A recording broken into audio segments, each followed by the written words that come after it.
Então, são mais dentro da... até acabar essa parte de hipertensão, são 70 slides, tá? E vamos ver até onde a gente vai. Se a gente não terminar hoje, amanhã a gente termina. Né? Terminar hoje seria em 2 tempos de aula, falar 70 slides, que eu acho que não vai acontecer. Então, a gente deve terminar amanhã essa parte de hipertensão, para depois entrar na parte de dislipidemias, né, tratamento de dislipidemias para doenças cardiovasculares.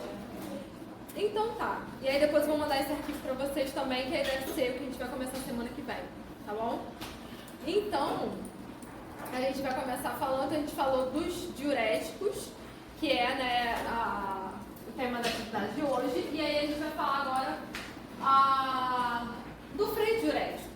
Então, que é o sistema renina-angiotensina, no final, né, aldosterona, sendo que a gente falou dos diuréticos, né, dos inibidores de aldosterona, que são os poupadores de potássio, né? Então, o que vocês lembram, né, de falar assim, do sistema renina-angiotensina?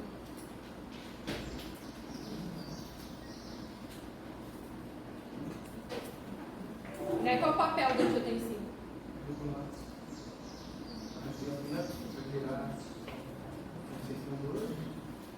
E produzir aldosterona, vai estimular a secreção de aldosterona e aumentar a pressão. E aí a angiotensina, por ela própria, ela tem algum papel? Vasoconstrição? Isso aí, então vasoconstrição. A angiotensina ela é um potente vasoconstritor, então além da gente ter, né, o papel da renina, a gente tem o papel da angiotensina, porque ela em si também tem um papel, né, que contribui no processo de alteração de pressão, né, alteração de pressão vascular, de pressão arterial, e é possível, no caso, influenciar, né, no sistema renina-angiotensina. Então, quando uma pessoa utiliza diuréticos, ela utiliza esses diuréticos que vão aumentar a excreção de sódio, que acaba aumentando a excreção de água, sendo que essa excreção de sódio não é indeterminada, então ela não vai embora indefinidamente excretando sódio. Então, uma hora isso vai parar, que é o freio diurético. E aí, o freio diurético, ele vem do sistema renina-angiotensina, né, e no final lá na aldosterona. Então, a gente vai ter, né, só relembrando, a renina liberada, então, nas células glomerulares. E a gente tem o angiotensinogênio, que vai estar circulando, que vai, então, ser privado a angiotensina 1, que vai ser, então, convertida em angiotensina 2. E aí, receptores de angiotensina, existem diversos receptores de angiotensina. Então, a gente tem o receptor 1 de angiotensina, que é o receptor de interesse farmacológico. Então, os bloqueadores de receptor de angiotensina são bloqueadores seletivos do receptor do tipo 1, não do receptor do tipo 2. Então, a gente tem receptor de angiotensina 1, receptor de angiotensina 2, aqui, né, no caso de interesse. Normalmente, de interesse, ele aparece porque ele exerce efeitos diferentes, ou seja, efeitos opostos ao receptor do tipo 1. Então, o efeito do tipo 1 e do tipo 2 são opostos. Então, quando a gente tem a secreção de renina, essa secreção de renina, ela é influenciada. Então, ela pode ser controlada. Então, a secreção de renina que vai influenciar a secreção de angiotensina. E ela é influenciada pela própria angiotensina. Então, aqui na célula justa glomerular, a gente tem receptores do tipo 1, aonde a angiotensina se liga e ela bloqueia a liberação de renina. Então, a gente tem um feedback da própria angiotensina, ou seja, a gente tem um receptor do tipo 1 de angiotensina nas células justaglomerulares. E a gente tem influência de outros fatores, como óxido nítrico, a gente tem influência de receptores beta-1, então a via adrenérgica, então tem receptores beta-1, então influência de catecolaminas na liberação de renina. E a gente tem influência de processos inflamatórios, a gente tem influência de produção de prostaglandinas, que também acontecem de forma normal. Então, prostaglandinas, que a gente vai falar mais do processo de inflamação, elas não aparecem só quando tem um processo inflamatório, elas também aparecem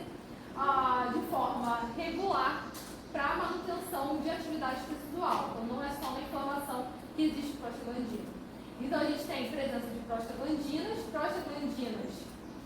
que vão influenciar na liberação de renina e vão influenciar no aumento da renina circulante, e angiotensina que vai bloquear. Então essa aqui é uma das vias pelas quais anti-inflamatórios influenciam na resposta ao tratamento antihipertensivo. Não é a única via pela qual, por exemplo, o uso de anti-inflamatório ibuprofeno, naproxeno pode influenciar, mas é uma delas que é na via da renina. Então, a gente tem vamos dizer que eles têm a pressão, só acontece nesse passador, ele negócio pular sozinho. Então vamos lá. Então, a gente tem aqui pressão arterial, então a gente tem vasodilatadores e diuréticos, a gente tem beta-bloqueadores, agentes simpáticos centrais, que podem influenciar, então, na força cardíaca, que podem influenciar em vasodilatação ou vasoconstrição. E a gente tem, então, a formação de angiotensina, aonde a gente pode ter os inibidores diretos da renina, a gente pode ter os inibidores da ECA e a gente pode ter também os bloqueadores dos receptores, né, os BRA, de angiotensina, que são de angiotensina 1, ou seja, são seletivos. E algumas vias, né, de influência. Então, os anti-inflamatórios não esteroides, eles reduzem a presença de prostaglandinas. E a redução da presença de prostaglandinas reduz a liberação de renina. Então, ou seja, não tem a mesma quantidade nem de prostaglandinas nem de prostaciclinas que exercem um efeito positivo na liberação de renina. Então, eles exercem um efeito negativo na liberação de renina. E aqui, então, a gente tem alteração na quantidade de sódio, de forma geral, na mácula densa, por diuréticos, aqui no exemplo está o diurético de alça, mais pelo efeito expressivo que ele tem, e isso vai influenciar o quê? Na liberação de renina também, porque a gente altera a quantidade de sódio. Então, a gente tem diferentes efeitos que vêm da presença de angiotensina e que dependem muitas vezes de efeitos como ingestão ou baixa, né, alta ingestão, baixa ingestão de sal, podem influenciar, né, uma forma simples de influenciar a liberação, por exemplo, de renina, que vai influenciar a liberação a transformação de angiotensinogênio em angiotensina. Então, aqui a gente tem uma alta ingestão de sal, aqui a gente tem uma baixa ingestão de sal, e essa baixa ingestão de sal aumenta a secreção de renina, enquanto a alta ingestão de sal diminui a secreção de renina. E isso fica num equilíbrio. Né? Então, toda vez que é alterada essa capacidade, né, de reabsorver o sódio, não reabsorve, os diuréticos excreta mais, então tem menos sódio, a gente mexe nesse eixo de regulação. Então, toda vez que os diuréticos são utilizados, a gente mexe no eixo renina-angiotensina.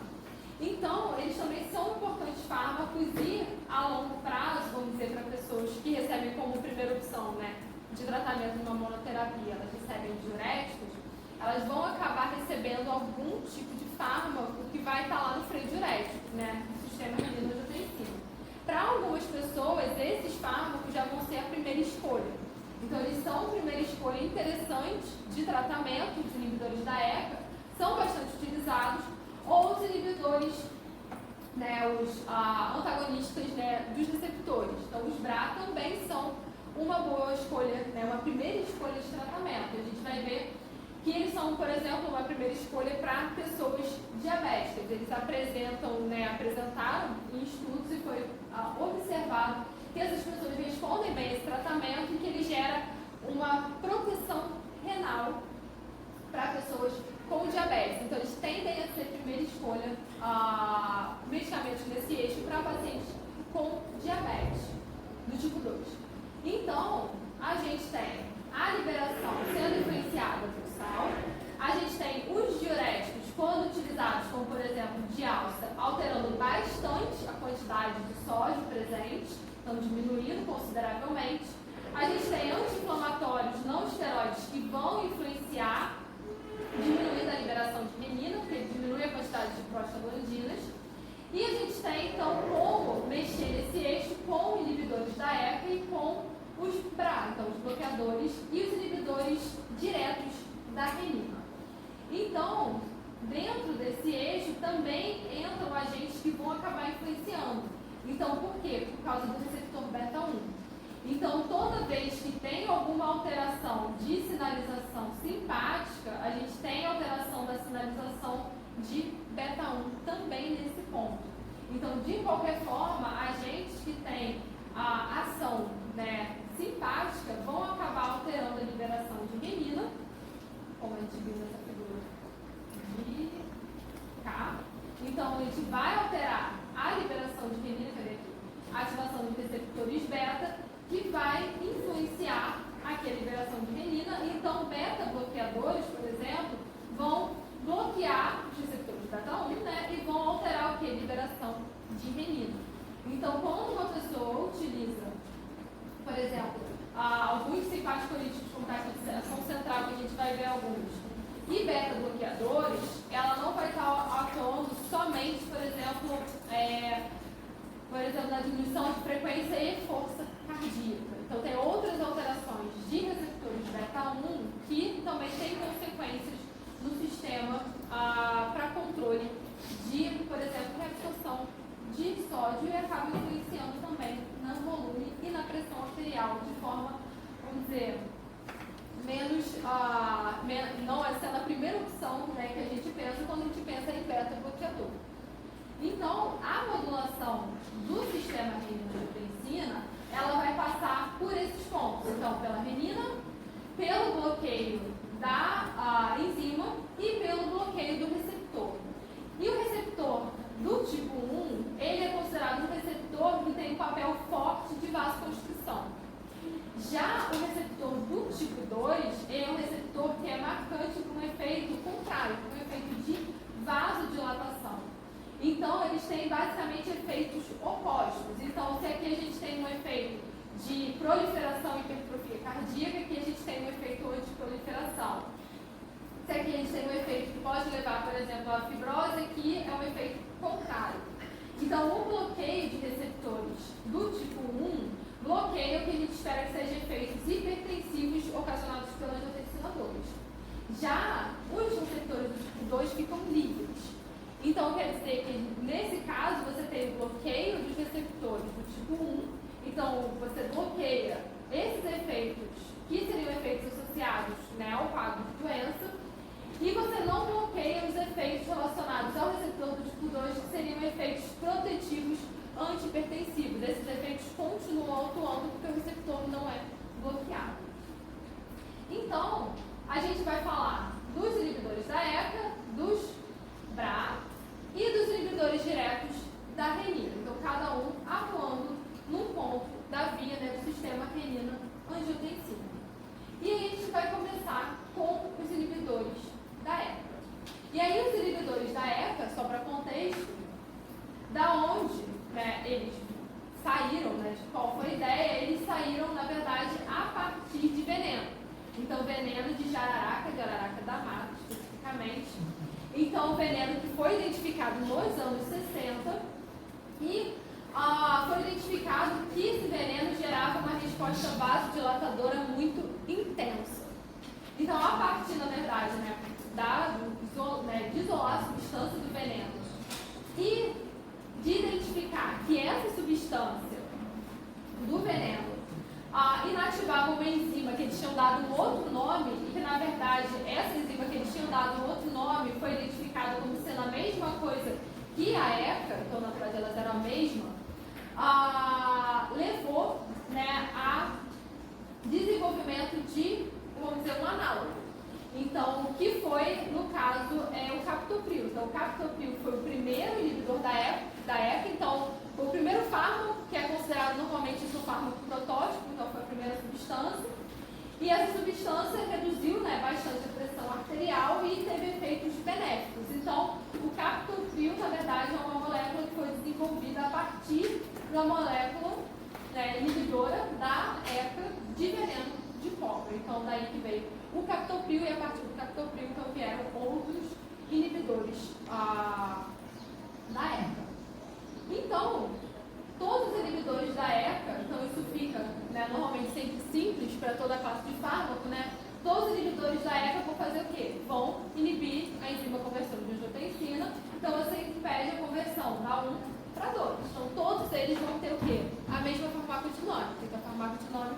é a mesma. E o que vai acontecer? Como inibe a angiotensina 2, a gente inibe sinalização de angiotensina 2, a gente aumenta a excreção de sódio e reduz a pressão sanguínea também. Por quê? Porque é um importante vasoconstritor a angiotensina 2. Então, o captopril, que é o grande exemplo da classe, ele é um inibidor bastante potente da ECA, que ele tem uma biodisponibilidade que é reduzida pela presença de alimentos, então normalmente a pessoa utiliza 100 alimentos desse tipo de fármaco, então ele tem uma biodisponibilidade, né, ele perde uma porcentagem, então 75% do que é administrado é o que chega no sangue, e ele é depurado de forma rápida e muitas vezes inalterado. Então metade dele sai inalterado na urina, então metade desse captopril não metabolizado é eliminado na urina. E ele é depurado muito rápido. Então, ou seja, ele tem um efeito intenso, mas a depuração dele também é intensa. Então, a gente tem fármacos, né, da mesma classe, como, por exemplo, o enalapril, que já tem um tempo de meia-vida, por exemplo, de 11 horas. Então, fármacos, né, como o enalapril, inibidores da ECA, de tempo de meia-vida longo, fazem com que a terapia seja reduzida em quantidade de vezes que a pessoa vai precisar administrar esse tipo de fármaco. Então, são fármacos bastante utilizados, né? Então, os inibidores da ECA.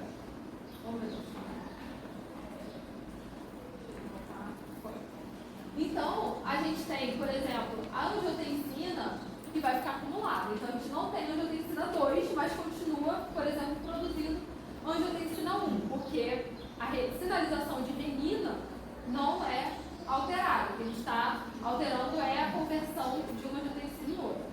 Então, a angiotensina que está acumulada, ela vai ser desviada para outras vias.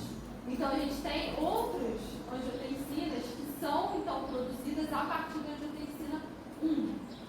Então, a gente tem um aumento da liberação de renina, você tem bastante angiotensina, mas essa angiotensina 1 não vira angiotensina 2, mas ela também vai para algum lugar. E ela vai para algum lugar virando angiotensinas do tipo 3, do tipo 4.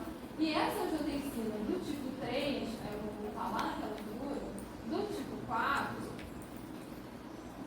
cadê? Não é essa figura, eu queria essa figura aqui. Essa angiotensina de outros, né, do tipo 1 a 9, 1 a 7, essas angiotensinas se ligam nos receptores do tipo 2, por exemplo, e alguns outros receptores também. E esses receptores aqui vão apresentar, na maioria deles, efeitos inversos do receptor do tipo 1.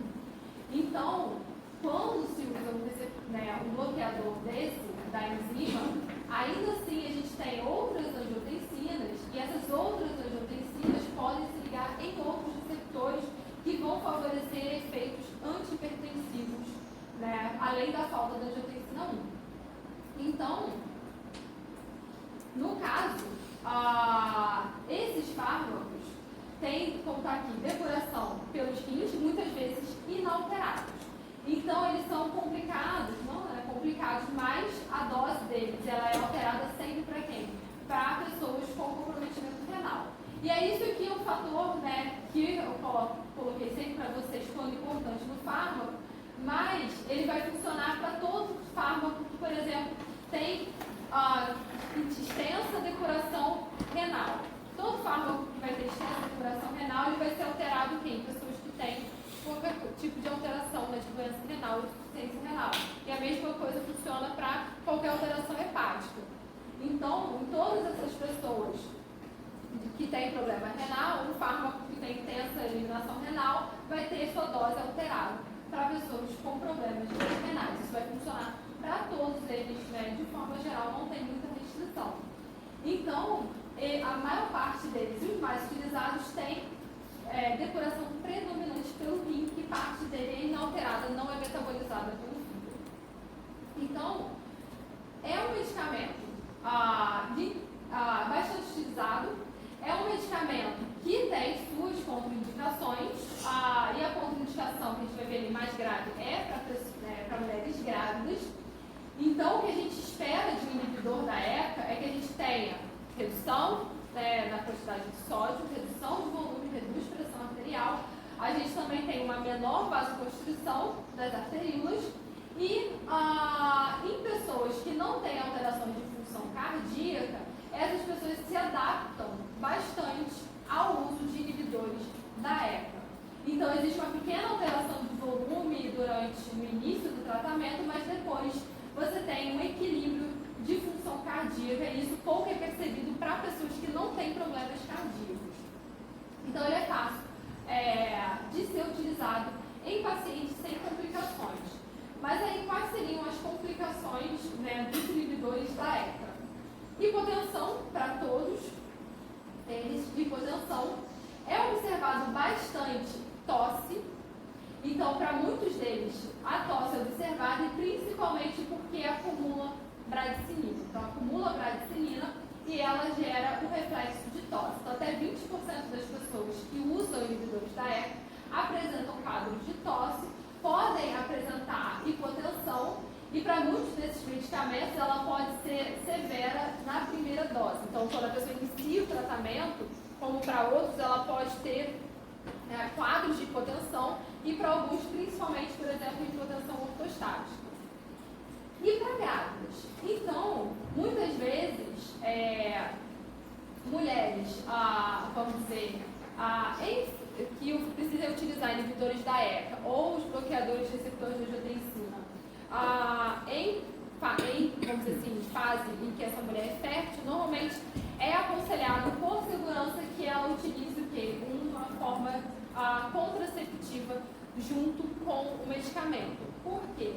Tanto um quanto o outro, né, tanto essas duas classes, são observados defeitos de desenvolvimento. Tanto defeitos de desenvolvimento renal, quanto outros defeitos de desenvolvimento fetal. Então, eles são considerados fármacos que são teratogênicos. Então, eles não são utilizados, não são seguros, nenhum nem outro para grávida. E para mulheres em fase fértil, é aconselhado que elas usem uma forma contraceptiva hormonal, né, oral, junto com esses fármacos, por segurança. Né? Porque caso, por exemplo, uma gravidez seja identificada, é necessário interromper na hora, né? O mais rápido possível. Então, é preciso interromper, evitar condições, né, que possam gerar teratogênese. Junto com os inibidores da ECA, a gente tem no mesmo, vamos dizer assim, no mesmo nível equivalente de indicação terapêutica, os BRCA.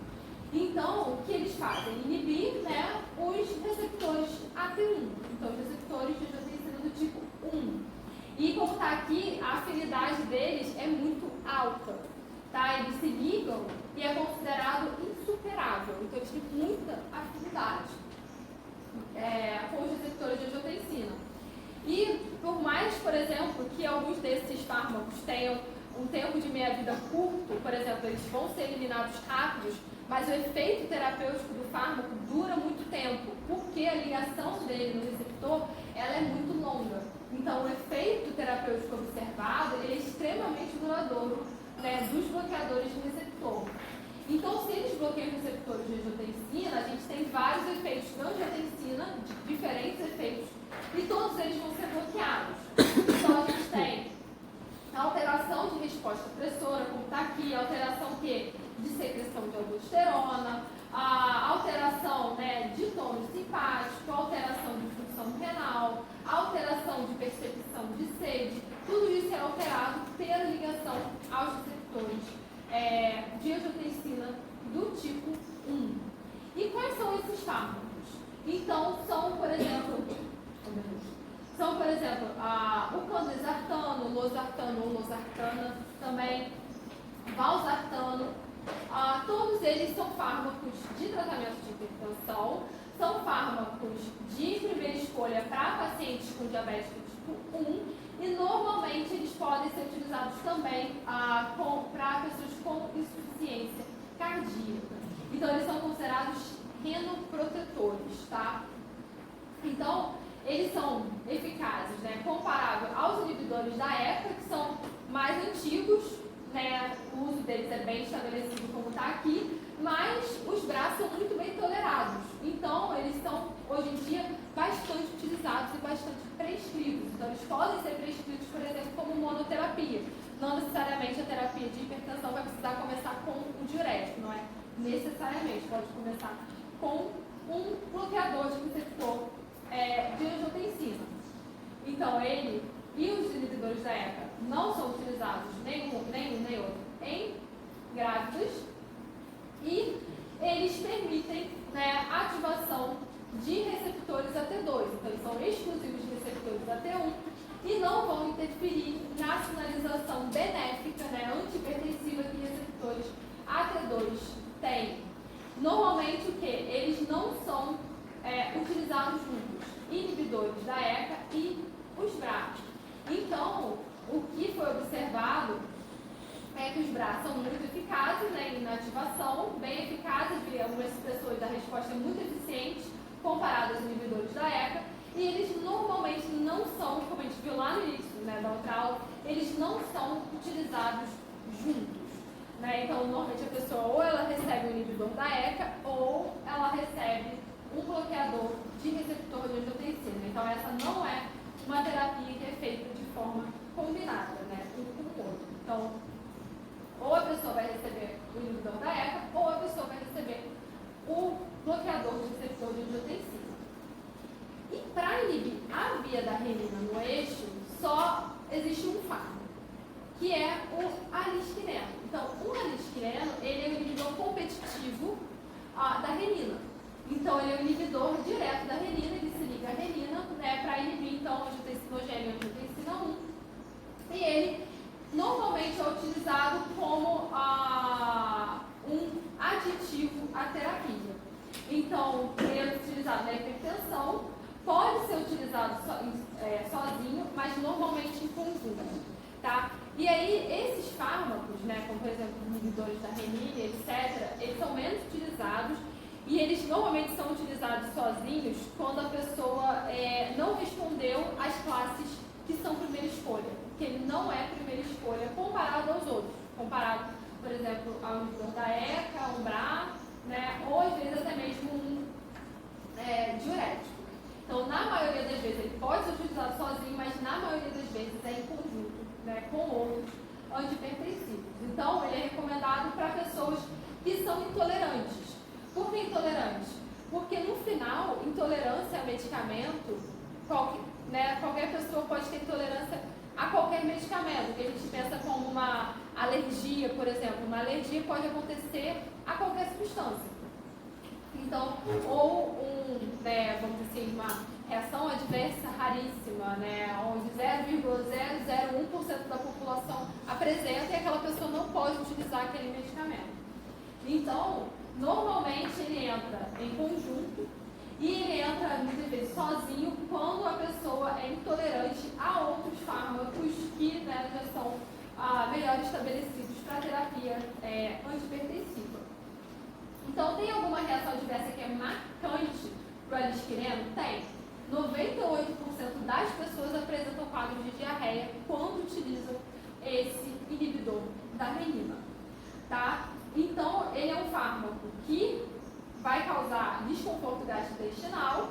Normalmente, ele pode ser eficaz sozinho, mas é em conjunto e principalmente quando a pessoa é intolerante a outras terapias. Então, ele é potente, mas ele gera quadros de diarreia, ele é eliminado, então, de forma inalterada nas fezes, o que justifica as reações adversas, que são para 98% de diarreia, e ele é um fármaco de baixa biodisponibilidade.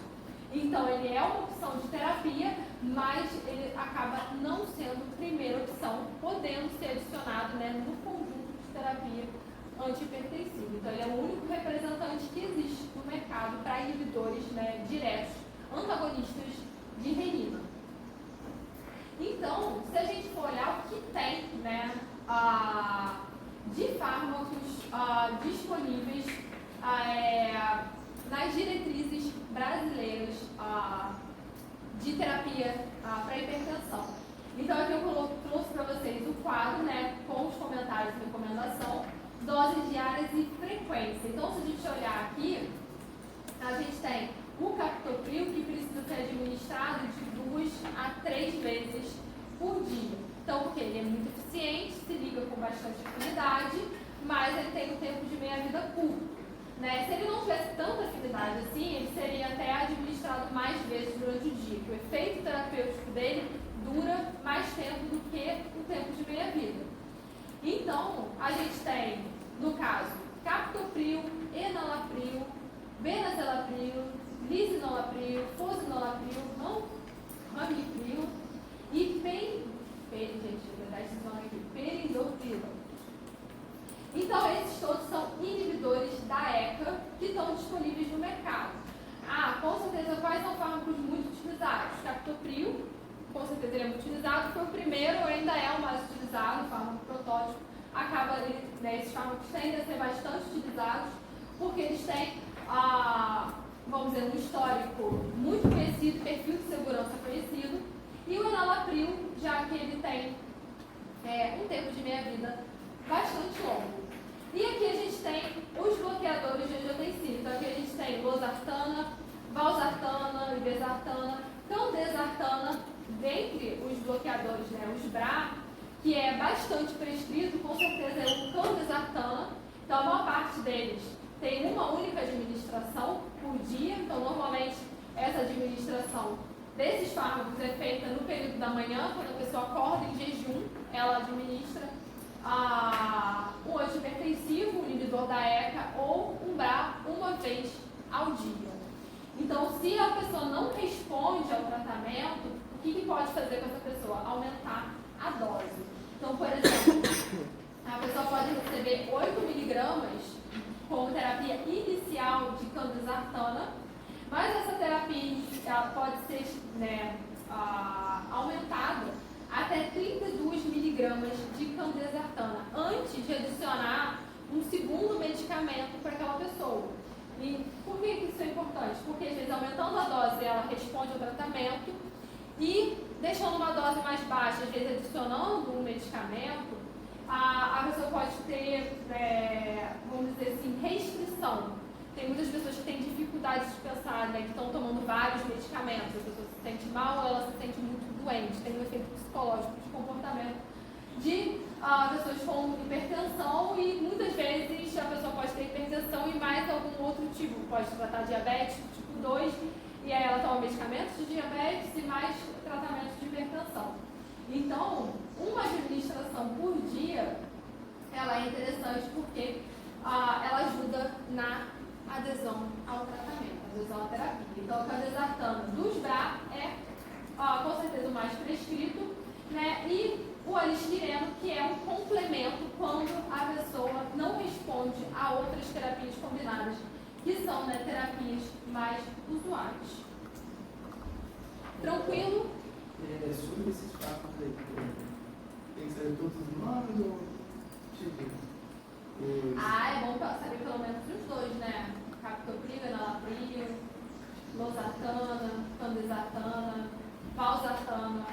É bom saber. Parece que são os dois, então, os BRA pode ser esses três,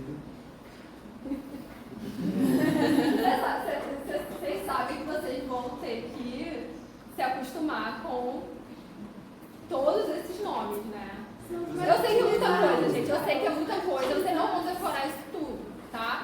Mas vamos fixar em pelo menos os 2, 3 nomes principais, Captopril, enalapril, losartana. Losartana foi o protótipo, dos BRA.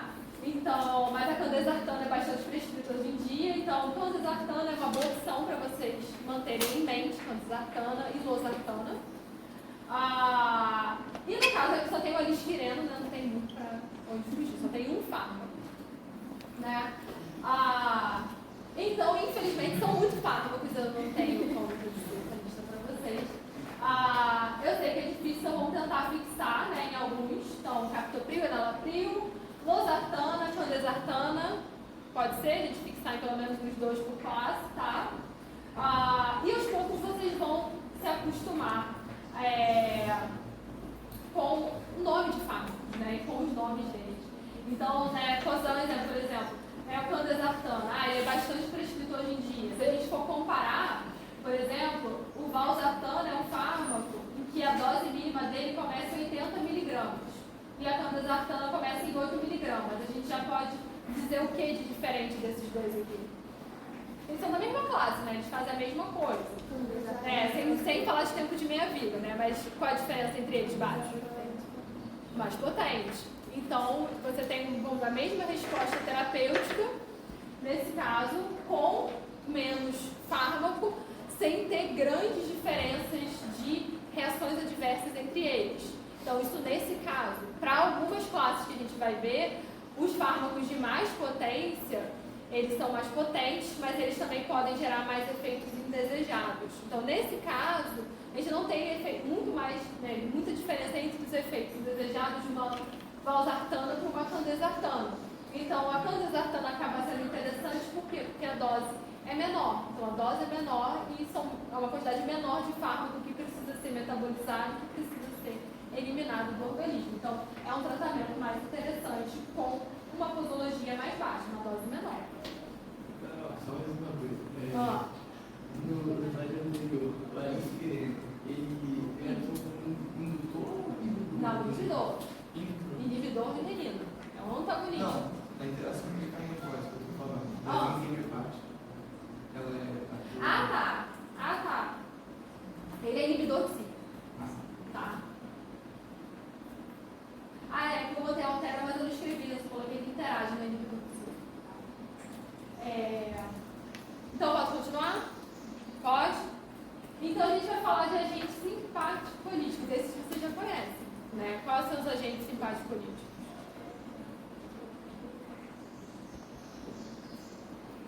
Vocês viram farmaco que altera a pressão? É fácil, gente. Ó.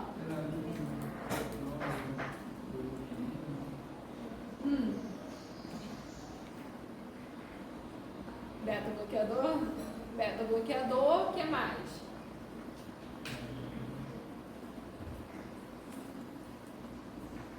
O que mais vocês viram em farmaco 1 que pode ser utilizado para tratar hipertensão?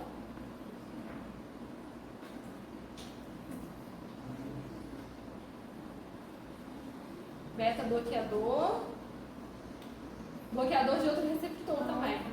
Alfa, bloqueador de alfa.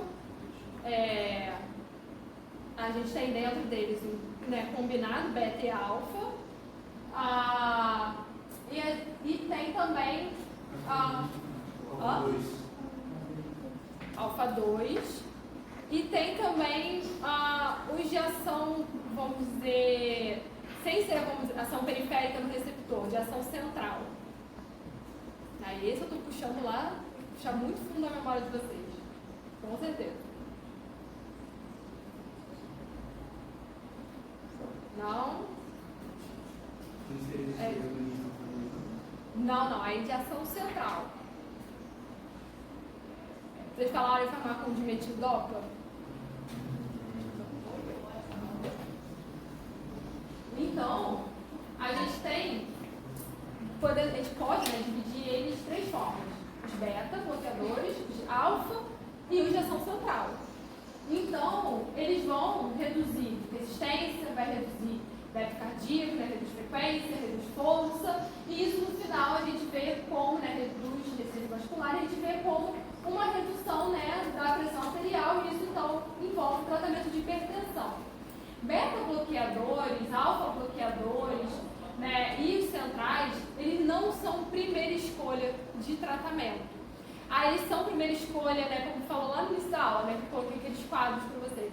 Eles são primeira escolha para algumas situações? São, para algumas questões em que você tem algum outro evento, uma outra alteração cardíaca envolvida e que a pessoa vai ter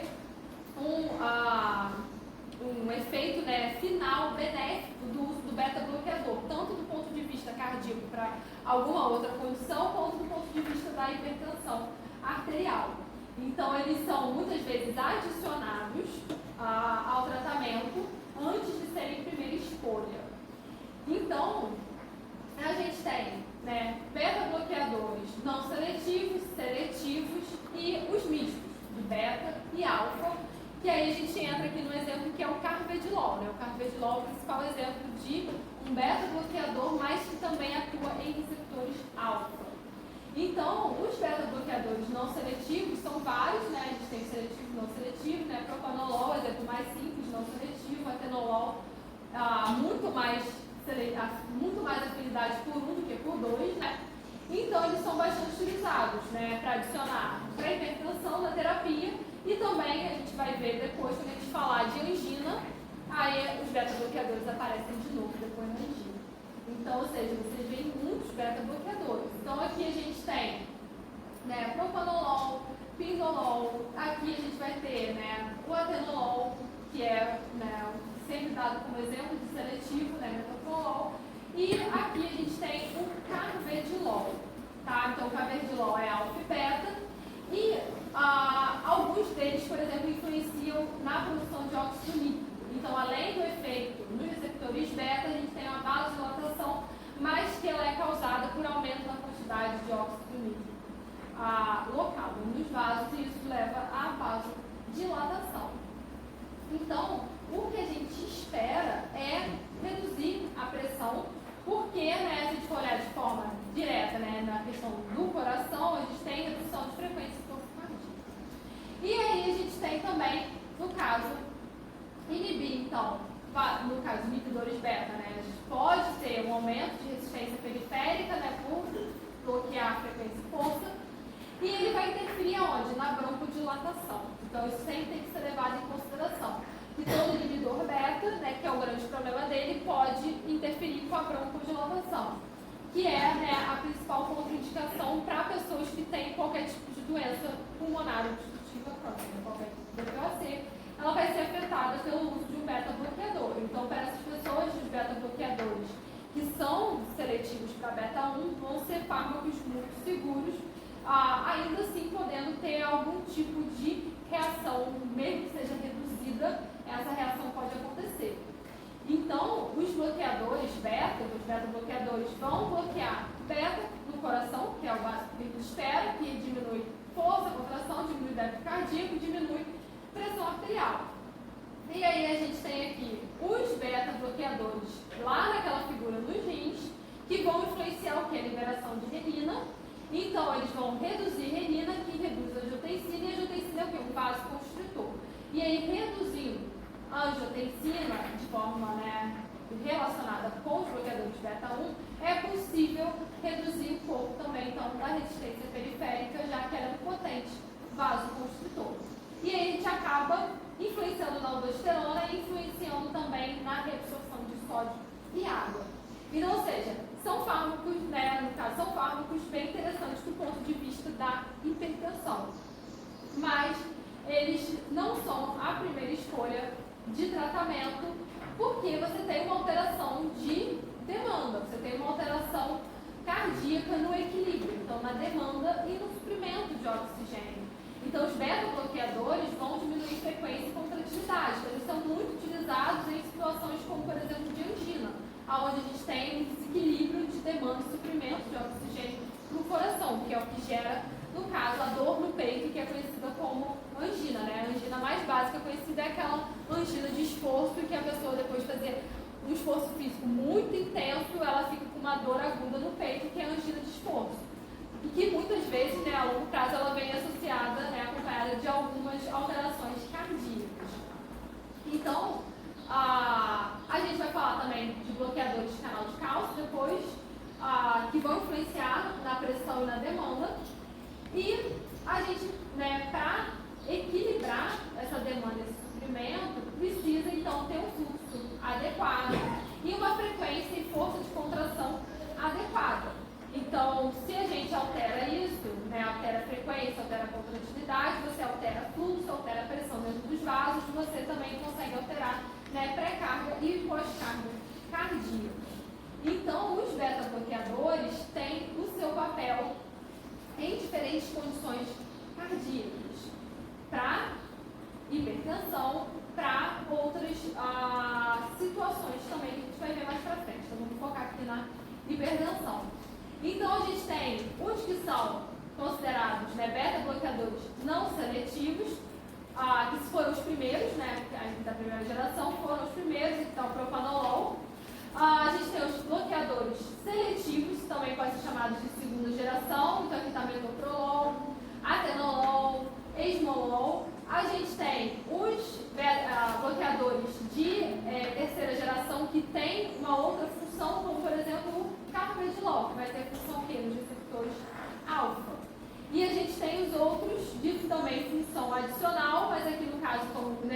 nebivolol, que aumenta o óxido nítrico.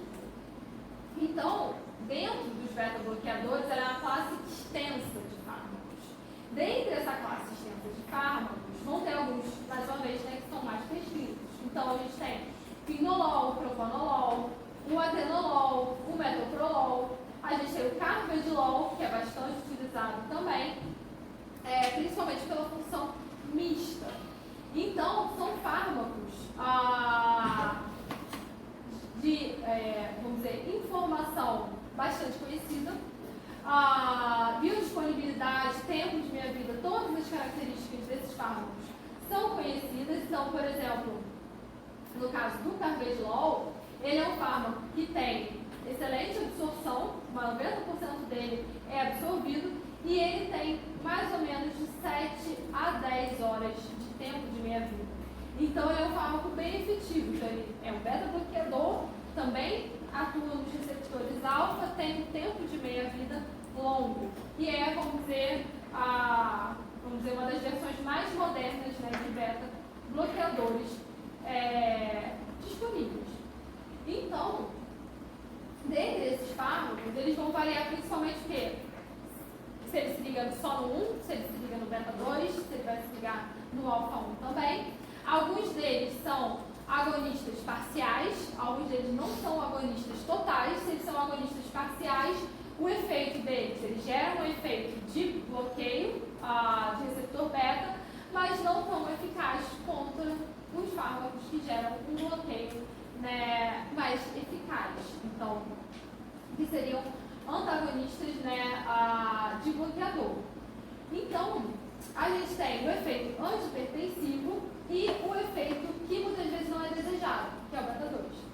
E aí, o efeito de beta 2, a gente tem o quê? Principal, que é broncoconstrição. Então, quando ele se liga para pessoas que são sensíveis, esse efeito aqui vai ser muito importante. E ele, né, direciona muitas vezes o tratamento com os receptores beta. E os receptores beta, agora, né, já indo além, como aqui está a hipoglicemia, os receptores beta também têm um papel aonde? Que tem relação com a glicemia. Aonde que esses receptores beta têm papel? No pâncreas, mas aonde? Que é importante? Aonde mais é importante para controle da glicemia? Pâncreas e fígado. Fígado, pâncreas e o fígado. Então, se a gente tem bloqueio, né? Vai pensar, né? Se você tem o estímulo do receptor beta, um estímulo simpático, o que acontece com a glicemia? O que acontece com a glicemia com uma sinalização simpática? A glicemia sobe. Então aumenta a glicemia. E aí como que a glicemia sobe? Por quê? Porque estimula a gluconeogênese, estimula a sinalização de glucagon, estimula a gluconeogênese, a gente tem sinalização, né, pancreática, sinalização hepática.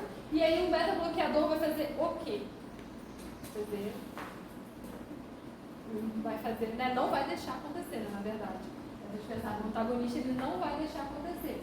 Então, o beta-1, né, efeitos, né, de beta-1 que vem, né, do antagonismo, que não é desejável, é a broncoconstrição, a hipoglicemia. Então, a hipoglicemia vem principalmente para, se a gente pensar em pessoas que utilizem hipoglicemiantes, né, não são hipoglicemiantes, né, hoje em dia a gente pode chamar de antidiabéticos, né, mas que utilizem substâncias que vão mudar, substâncias que reduzam glicemia. Então, essa pessoa que usa substâncias que reduzem a glicemia, quando ela utilizar um beta-bloqueador, esse beta-bloqueador também vai contribuir para uma sinalização que reduz gliconeogênese hepática. Então, você vai ter uma redução de sinalização, de manutenção de liberação de glicose na corrente sanguínea, e isso pode levar em quadros de hipoglicemia. Então, essa é uma reação que não é desejada junto com a broncoconstrição. Então, beta-bloqueadores podem levar a hipoglicemia por 1. É basicamente só pensar em todo o bloqueio de beta 1 e pensar o que pode acontecer, é só pensar o que a sinalização simpática faz. Então, pensar o que a sinalização simpática de beta 1 faz, já dá para imaginar o que o bloqueio da sinalização simpática pode fazer com uma pessoa. Então, os efeitos vão ser os efeitos desejados, né, e outros efeitos vão ser os efeitos não desejados. Então, os bloqueadores não seletivos vão ser o quê? Os que vão bloquear, tem, né, o receptor beta 1 de interesse, mas também vão ser o quê? Os que vão apresentar reações mais potentes, justamente por não ser seletivo. Então, eles vão se ligar a outros receptores beta e vão impactar outras sinalizações da via simpática. Então, os não seletivos vão ser, né, o conjunto de beta-bloqueadores que vão apresentar uma maior quantidade de efeitos adversos. Né, no caso, os bloqueadores, que também são vasodilatadores, são interessantes, né, para a questão de bloqueio periférico nos vasos, né, como aqui o carvedilol. No caso, ele ficou trocado, né, era propanolol para estar aqui em cima e o carvedilol para estar aqui embaixo. Não reparei que foi ao contrário aqui. Mas, então, o propanolol, que apresenta mais efeitos, e o carvedilol, que tem o efeito desejado de bloqueio nos vasos, né, com bloqueio de alfa 1. Então, os beta-bloqueadores seletivos vão ser aqueles que vão ter uma quantidade menor de reação adversa. Então, a gente pode pensar que pessoas que utilizam propanolol para, por exemplo, ansiedade, o que acontece... Alguém aqui já usou propanolol para isso? Para ansiedade? Já usou propanolol para ansiedade? Então, algumas pessoas usam propanolol para ansiedade, mas tem riscos de utilizar propanolol.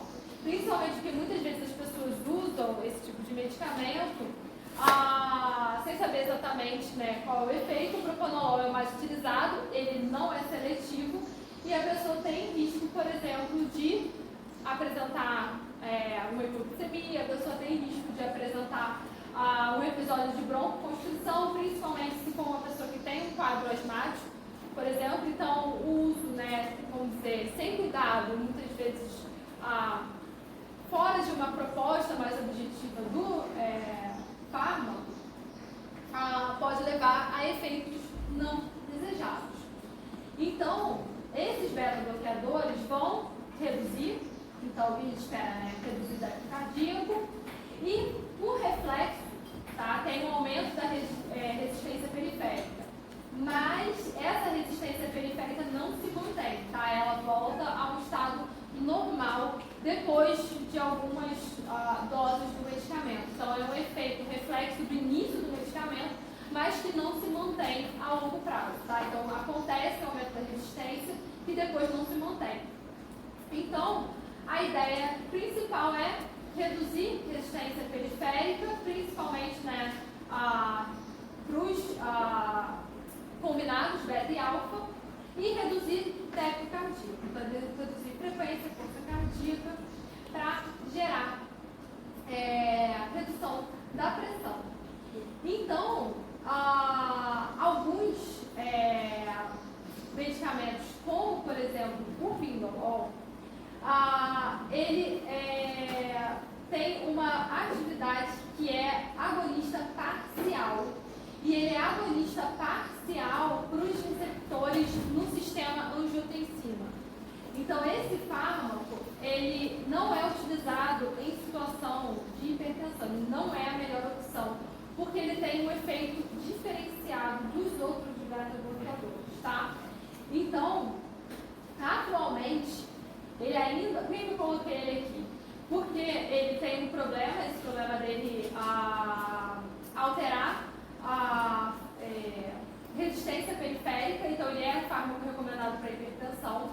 Ele é um fármaco considerado na diretriz nacional. Então, por exemplo, se vocês forem se guiar, né, pela diretriz nacional de tratamento de hipertensão, ele está recomendado na lista de tratamento de hipertensão. Sendo que ele não é atualmente encontrado no mercado. Ele ainda é listado, né, tem bula, tem registro tem tudo, mas ele não é encontrado, ele não, no caso, ele não é importado mais. A importação dele foi bloqueada pela Anvisa. Ele não foi descontinuado, ele foi bloqueado, não está sendo importado por algum problema, mas ele ainda é um fármaco que está na lista de fármacos considerados indicados para hipertensão na diretriz nacional. Mas ele pode estar lá na diretriz nacional, mas vocês podem cortar ele, porque atualmente a Anvisa bloqueou a importação desse fármaco e ele não é encontrado no mercado.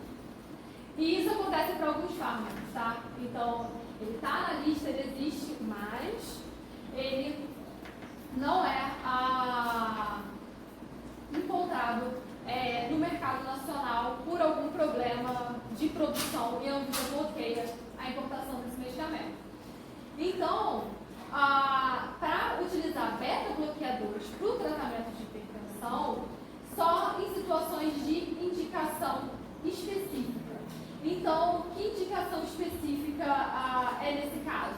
Então, pessoas que tiveram infarto, por exemplo, pessoas que têm alterações cardíacas, de ejeção, mulheres, é um fármaco seguro na gravidez, então se a mulher está grávida ou pretende, tem um potencial para engravidar, ela pode utilizar um beta-bloqueador, pessoas que têm angina e hipertensão podem utilizar beta-bloqueador, mas ele não é recomendado como primeira escolha. Então ele não vai nunca aparecer atualmente na diretriz como primeira escolha de tratamento de hipertensão.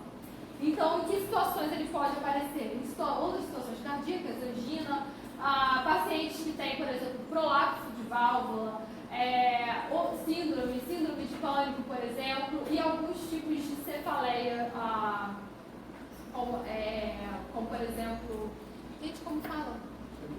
Enxaqueca, isso. Enxaqueca algumas pessoas respondem bem ao tratamento com beta-bloqueador e reduz a incidência de episódios de enxaqueca.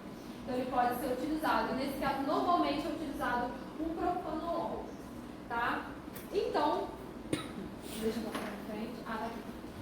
Então, os beta-bloqueadores, como propanolol e carvedilol, eles vão ter mais dose e muitos deles atualmente têm formas de liberação prolongada. E essa forma de liberação prolongada é para diminuir a quantidade de doses desse medicamento. Então, as formas de liberação prolongadas são, na verdade, preferidas do que as formas não prolongadas para diminuir as doses que a pessoa precisa utilizar ao longo do dia.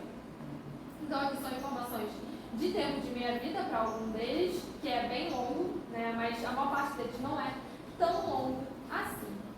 Então, pessoas com doenças obstrutivas DPOC devem o quê? Evitar. Então, esses fármacos são evitados nessas pessoas. Normalmente, eles não são combinados com o que a gente vai ver, que é o verapamil. Então, o verapamil pode ser utilizado no tratamento da hipertensão, então, bloqueador de canal de cálcio, mas aí normalmente é utilizado. Vamos dizer que a pessoa utiliza um diurético e um BRA, mas ela não teve uma resposta eficaz ainda na resposta antihipertensiva. Aí ela vai receber pode receber um beta-bloqueador ou um bloqueador de canal de cálcio. Normalmente não é utilizado o beta-bloqueador e bloqueador de canal de cálcio. E aí por quê? Porque, na verdade, o bloqueador, a combinação de beta-bloqueador mais bloqueador de canal de cálcio pode levar a uma redução maior do que desejado na frequência cardíaca e pode levar a episódios de bradicardia que não são desejados. Então, eles normalmente não são combinados, beta-bloqueador com bloqueador de canal de cálcio.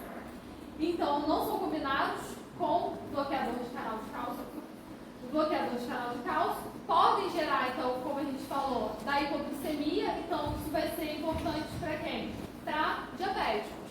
Então, tanto pessoas que vão utilizar insulina, quanto pessoas que vão utilizar qualquer tratamento de via oral para diabetes tipo 2, como, por exemplo, a metformina, ou qualquer outra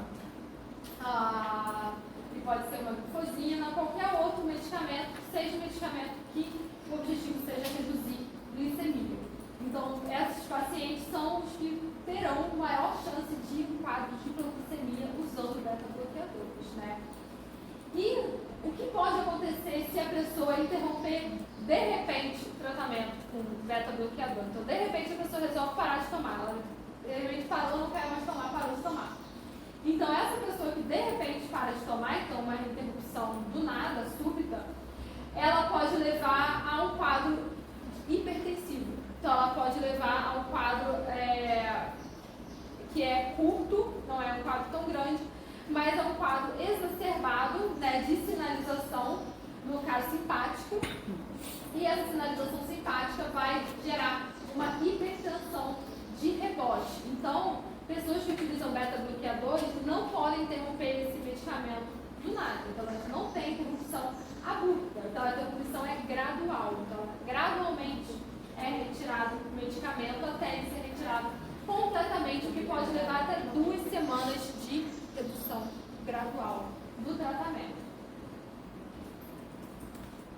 Então, né, só relembrando aqui o que já falou no caso de hipoglicemia, então aqui a gente tem, né, adrenalina do fígado, né, gerando glicogenose, gliconeogênese, e no caso, os beta-bloqueadores vão fazer o quê? Vão bloquear a sinalização. Então a gente tem bloqueio do glucagon, bloqueio da gliconeogênese, e isso tudo então tem um quadro de hipoglicemia. E esse quadro de hipoglicemia pode acontecer, como está aqui, em pessoas mesmo não, pessoas que não são diabéticas.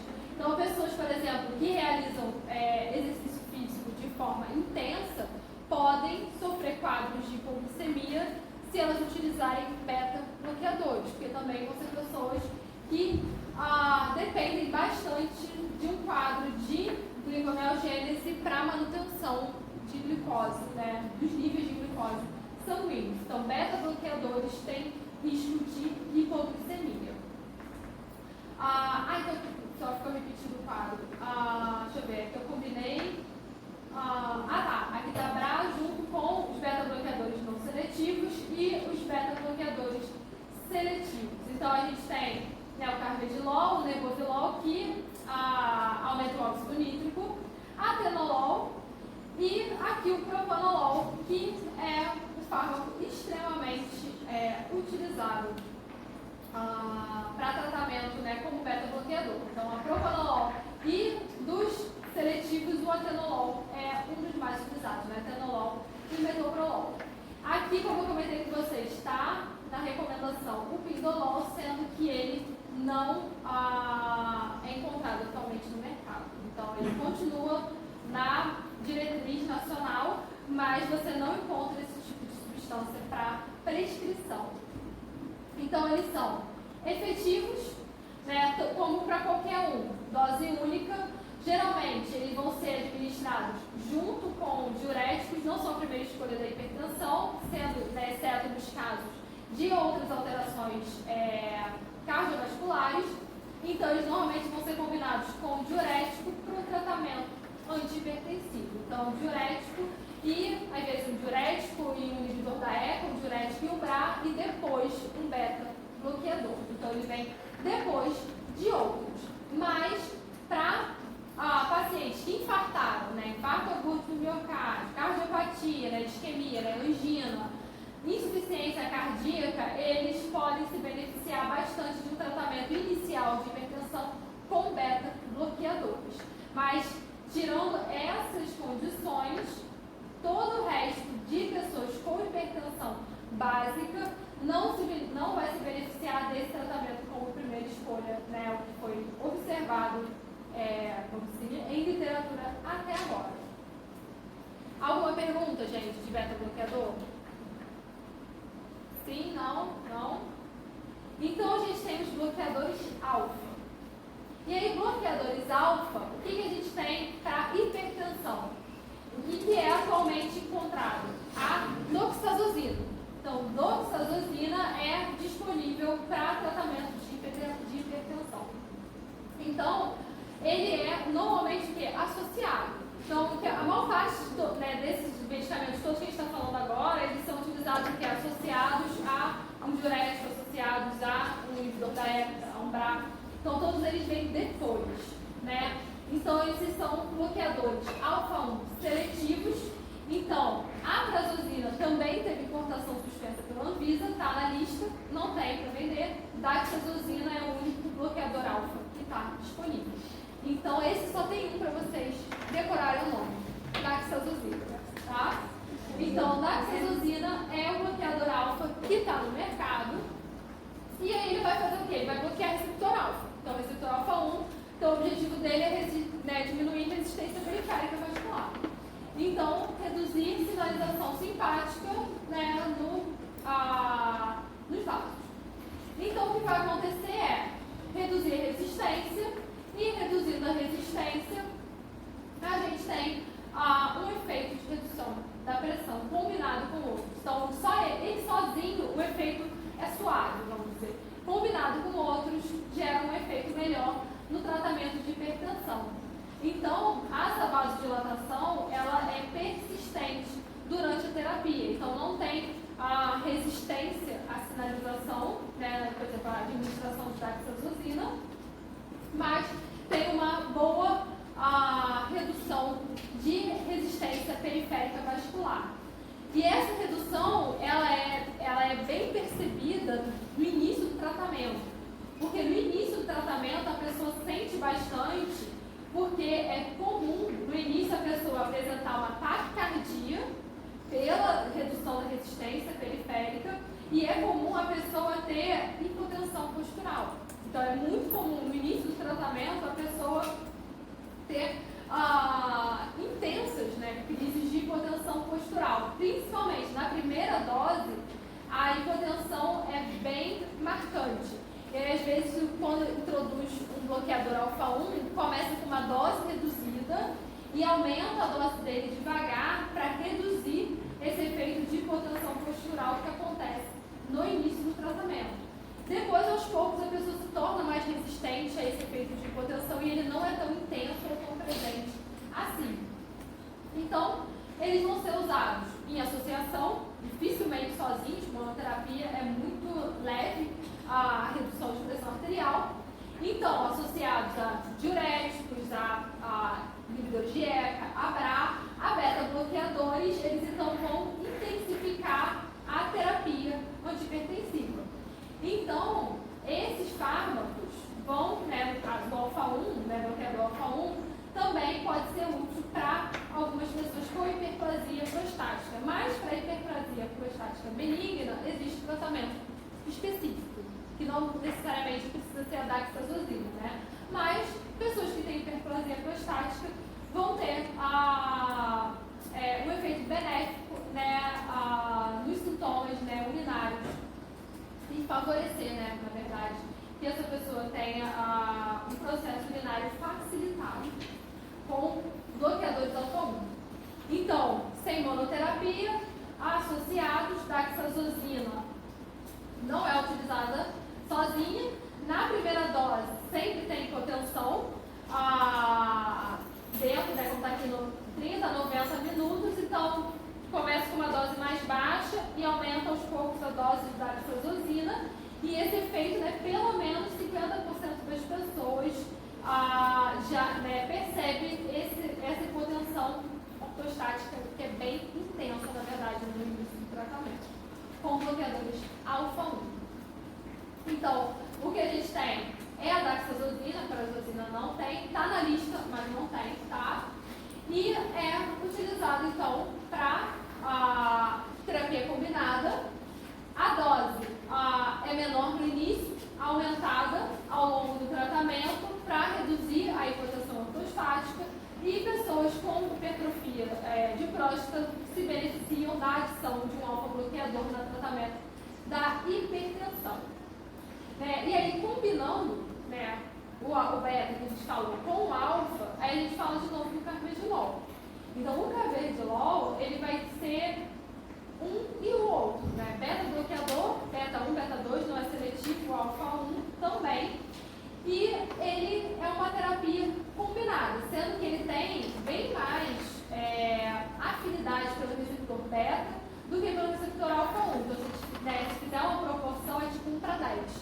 né, de afinidade para o receptor beta comparado ao alfa. Então, ele tem muito mais afinidade como um beta-bloqueador do que como um bloqueador alfa. Mas ele também é um bloqueador alfa.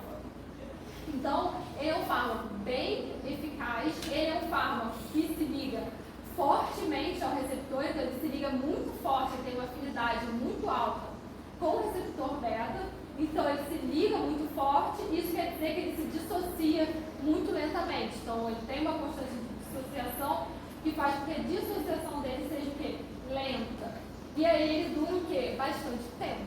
Então ele tem um tempo curto, mas ele dura muito tempo porque ele é muito potente e ele se dissocia muito devagar do receptor beta 1. Então, dificilmente, como está aqui, o efeito é superado, por exemplo, pela presença de adrenalina ou de noradrenalina, porque ele se liga no receptor beta e fica ali ligado bastante tempo e demora a se desligar.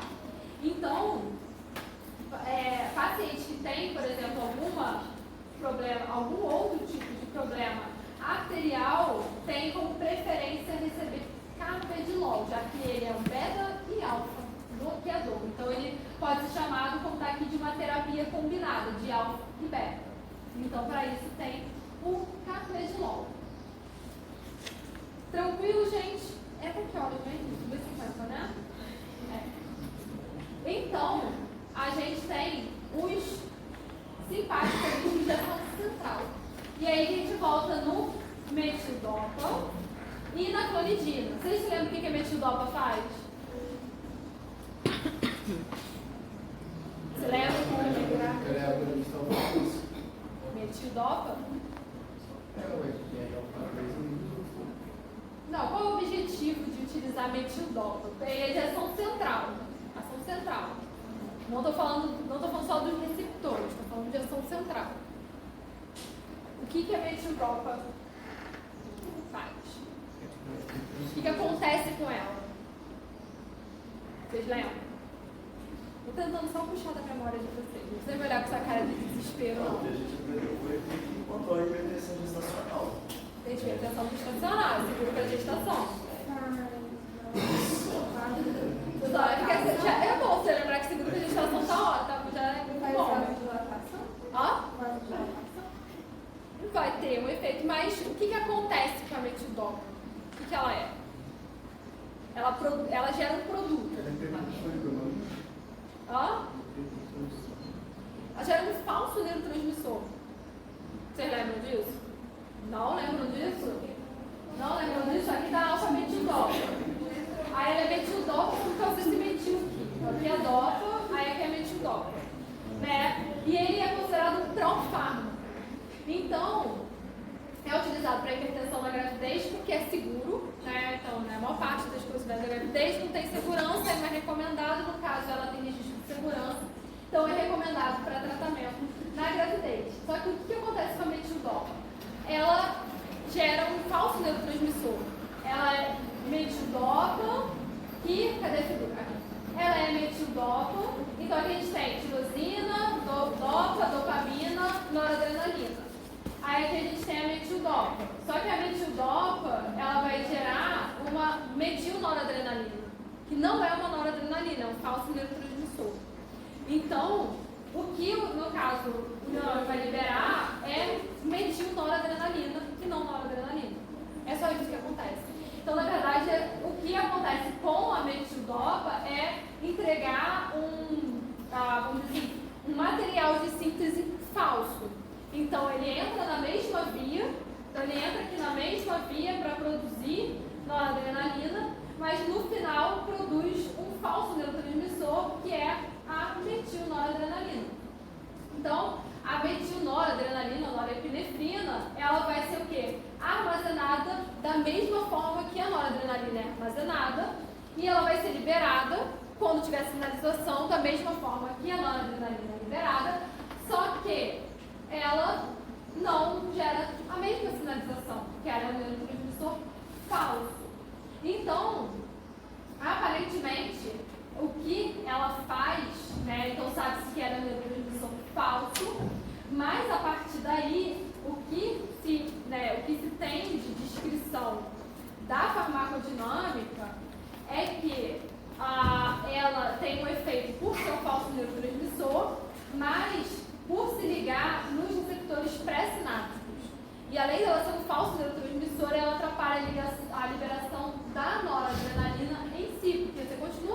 noradrenalina? Tem os dois. O falso, que é o neurotransmissor falso e o neurotransmissor verdadeiro. Então tem os dois. E, na verdade, eles têm uma redução de sinalização adrenérgica, porque não gera o mesmo sinal, e ainda se liga no receptor pré-sináptico e inibe a liberação da noradrenalina, que era, então, para ser liberada pelo neurotransmissor.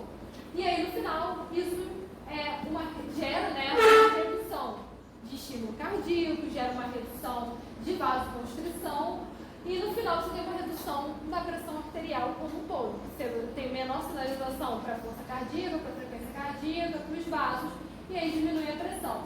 Então esse é o papel de um tratamento de hipertensão que tem ação central, no caso da metildopa. E a metildopa, né, ela pode ser adicionada ao tratamento, né, ela é principalmente utilizada no tratamento da hipertensão na gravidez. Então, ele chega na barreira hematoencefálica, ela usa transportadores na barreira hematoencefálica para poder atingir, né, o efeito central, que é o efeito do sistema nervoso central. Então, depois de uma dose de metildopa, leva mais ou menos de 4 a 6 horas para ter um efeito, observar um efeito de redução da pressão arterial. Mas aí esse efeito dura. Mas por que esse efeito dura? Porque ela fica armazenada na vesícula. Então você tem um armazenamento de metilnoradrenalina nas vesículas. E provavelmente esse fármaco ele também pode ser o quê? Recaptado. Então, se você lembrar, a noradrenalina é recaptada. Então ele provavelmente é recaptado junto com a noradrenalina e recolocado nas vesículas. Então isso faz o quê? Com que ele dure mais tempo nas terminações nervosas, que a ação dure mais tempo, então o efeito persiste por bastante tempo, mesmo depois de ter aplicado, né, da dose ter sido dada já, né, bastante tempo atrás. Então a dose habitual dela é de 250 miligramas 2 vezes ao dia. É o normal, mas em algumas situações pode ser de uma vez ao dia, né? E pode chegar até 2 gramas de metildopa, se necessário, na pessoa. Então, a metildopa, ela pode gerar em algumas pessoas uma lentidão, uma leve sedação, a pessoa se sente lenta. Para algumas pessoas pode ocorrer um quadro parecido com um quadro de depressão, tá? Dependendo do paciente, dependendo se a pessoa já tem, vamos dizer assim, um quadro propício, né, clínico com quadro de depressão, ela pode entrar num tratamento de metildopa em algo parecido com uma depressão. E todos os efeitos, basicamente, bradicardia pode acontecer, a sedação, a pessoa fica lenta, fica letárgica, a pessoa se sente com fadiga, sem muita energia, e quadros de depressão, basicamente, pela redução de sinalização simpática. Então, se a sinalização simpática é uma sinalização de alerta de luta e fuga, a gente atrapalhar a sinalização simpática com um falso neurotransmissor reduz essa sinalização de alerta de luta e fuga. Então, em vez da pessoa estar num estado de alerta, ela fica num estado, vamos dizer assim, letárgico, né? Seria a palavra, num estado mais lento, num estado de menor atenção, quando utiliza metildopa. Pode acontecer. Então, algumas reações adversas pode gerar hepatotoxicidade, mas existe um quadro, que é um quadro que acontece, que é considerado, né, em mais ou menos 20% das pessoas que utilizam a metildopa, principalmente no tratamento prolongado. E esse teste é um teste esse quadro é um teste semelhante a uma anemia autoimune, uma anemia hemolítica autoimune. Então, não sabe o mecanismo, mas é uma anemia induzida por droga, que se chama. Anemia hemolítica induzida por droga. Então, a metildopa pode levar à produção de anticorpos. Então, no caso de autoanticorpos, anticorpos contra, no caso, os fatores, né, RH nas hemácias. Então, uma porção dessas pessoas apresenta esses anticorpos e dentro dessa porção, uma outra, né, de 1 a 5%, desenvolvem a anemia hemolítica induzida por droga, que é semelhante, não dá para diferenciar da anemia hemolítica induzida autoimune. Então, não tem como diferenciar, mas é possível identificar. É possível identificar com testes de laboratório a presença de hemácias com anticorpos, né, autoanticorpos ligados a essa hemácia. Então, através de testes em que você utiliza anticorpos contra anticorpos humanos, e isso aqui gera, no caso, um precipitado, né, uma aglutinação, que pode ser observada. Então, pode identificar diretamente a presença de autoanticorpos. Principalmente, né, isso vai ser identificado quando a pessoa faz tratamento, vamos dizer, com metildopa, e ela, aos poucos, começa a apresentar um quadro de anemia. Então, essa anemia pode ser justificada por uma anemia hemolítica induzida por droga causada pela metildopa, tá? Mas aí não dá para diferenciar de anemia autoimune. Então, isso acontece, né, a formação desses anticorpos contra as hemácias em mais ou menos 20% das pessoas que usam metildopa. E aí a gente tem a clonidina. A clonidina, ela já vai ser uma agonista alfa-2. Então, ela não gera um falso neurotransmissor, ela é uma agonista alfa-2. Então, ela vai estar aqui no quadro. Então, aqui a gente tem a metildopa. Então, aqui a gente tem a metildopa se ligando, né, chegando aqui e produzindo metilnoradrenalina. E aqui a gente tem essa metilnoradrenalina sendo liberada no sistema nervoso central, atuando em receptores alfa-2, e aqui a gente tem a clonidina atuando diretamente em receptores alfa-2. Então, a clonidina vai se ligar a receptores alfa-adrenérgicos, alfa-2. E é isso, né, gera um efeito, por quê? Porque diminui noradrenalina. Então, é o receptor alfa-2 pré-sináptico e a ligação aos receptores alfa-2 pré-sinápticos gera um feedback que reduz a liberação de noradrenalina. Então, reduz noradrenalina e gera um efeito hipotensor parecido com o efeito da metildopa. Então, esse, né, é um fármaco limitado, então tem algumas informações farmacológicas que não são conhecidas do fármaco, tá? Então, essa é uma questão da farmacologia. Nem todos os parâmetros para algumas substâncias são conhecidos, como tem fármacos que por muito tempo, né, estiveram no mercado, mas que, por exemplo, só há pouco tempo foi conhecido exatamente qual era a farmacodinâmica. Não se sabia. Você sabe o efeito terapêutico dele, mas não sabe exatamente como ele faz. Então, ele é limitado no uso da mesma forma que a metildopa. Por quê? Porque ele tem efeito central. Então, ele tem um efeito que reduz a sinalização simpática. Então, ele vai gerar o quê? Efeitos parecidos com o metildopa. Então, ele diminui a sinalização de noradrenalina. Então, diminui estímulo, diminui, a pessoa pode ficar letárgica, a pessoa tem alteração de percepção, a pessoa pode ter um quadro depressor. Então, várias consequências do uso, principalmente a longo prazo de metildopa, são parecidos com o uso da clonidina, porque ela também se liga, né, tem o mesmo objetivo, que é se ligar nos receptores alfa-2 e reduzir a liberação de noradrenalina. Então, muitas pessoas vão ter o quê? Sedação, letargia, no caso, efeitos de percepção de boca seca, que também se estende, por exemplo, para olhos, e em algumas pessoas pode ter, tanto para metildopa quanto para clonidina, bradicardia, né? E aí depende de pessoas. Então, algumas pessoas que têm algum tipo de bloqueio, né, alteração de sinalização do nó sinoatrial para o átrio ventricular, então podem ter efeitos de bradicardia que são bastante notáveis. Então, essas pessoas vão experimentar esses efeitos adversos e principalmente, né, no tratamento a longo prazo. Então, tanto, né, para a metildopa, né, quanto para a clonidina, a gente pode ter o que se chama de crise adrenérgica. Essa crise adrenérgica vai ser o quê? Vai ser a retirada desse tipo de medicamento e uma o quê? Sinalização simpática de noradrenalina que não estava presente. E aí você tem uma crise adrenérgica. Você tem o que seria, né, para a pessoa uma descarga adrenérgica. Então ela tinha uma sinalização muito baixa de noradrenalina e do nada ela tem uma sinalização de noradrenalina. E aí isso pode levar ao quê?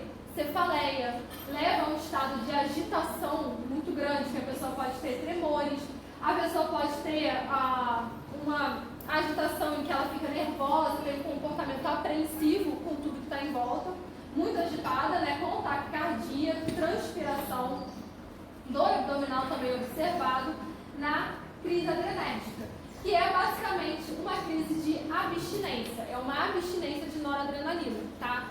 E o termo é certo, porque abstinência, você só pode dizer que uma substância gera abstinência quando ela é retirada e a pessoa apresenta efeitos observáveis, efeitos físicos relacionados à ausência daquela substância. Então, isso que é a crise de abstinência. Então, só se sabe que uma substância causa abstinência quando ela é retirada e a pessoa apresenta algum tipo de reação física, algum tipo de reação comportamental. Isso para qualquer substância. Então, isso é uma crise de abstinência, da mesma forma que a pessoa pode ter abstinência de álcool e de drogas, é uma abstinência de sinalização de noradrenalina. Então, nesse caso, que a pessoa tem essa cefaleia, que muitas vezes pode estar, né, relacionada com um aumento rápido que acontece de pressão arterial, que vem junto com a crise adrenérgica, então você tem uma elevação abrupta, e essa elevação abrupta, né, gera taquicardia, cefaleia, né, e comportamentos muito agitados e apreensivos. Então, esses sintomas vão aparecer quando, né, algumas horas depois da retirada, então se retirar de repente o medicamento, essa pessoa vai entrar nessa descarga completa simpática, numa crise adrenérgica e vai ter uma crise de abstinência, tá? Então, o que fazer para uma pessoa não ter uma crise de abstinência? O ideal seria reduzir lentamente a dose, mas de qualquer forma a retirada vai gerar algum nível de alteração simpática quando tiver uma retirada completa do medicamento. Então, tirando abruptamente ou reduzindo lentamente. Então, aqui a gente tem a metidopa e a clonidina. Aqui na lista, né, das diretrizes tem a riumelidina, não tem no mercado nacional riumelidina, tá? Eu ia botar um risquinho aqui para vocês, eu esqueci. Ela não está presente, por isso que eu não falei de riumelidina.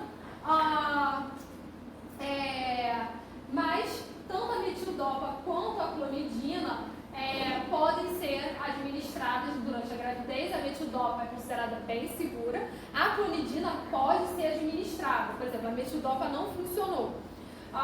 Vai ser utilizada a clonidina. Ou a metildopa tem que aumentar muito a dose e a pessoa teve reações em que tornou o tratamento desconfortável. Pode ser utilizada a clonidina? Pode. Mas a clonidina, ela atravessa a barreira, como está aqui placentária, e ela pode também diminuir a frequência cardíaca no feto, né? O que pode ou não ser um problema, né? Então, não necessariamente, então, para isso é avaliado, né, se tem real necessidade, no caso da grávida, receber a clonidina, e se ela receber, então, no caso, a frequência cardíaca do feto tem que ser, né, observada e monitorada. E aí, o que foi observado, né, para grávidas que receberam clonidina é que depois, né, do parto, né, foi observado então um pico, né, uma elevação de pressão que durou um tempo no feto, já que ele, na verdade, parou de receber a clonidina que ele recebia através da placenta. Deixa eu ver que horas tem, então vou parar aqui no bloqueador de canal de cálcio. Tranquilo, gente?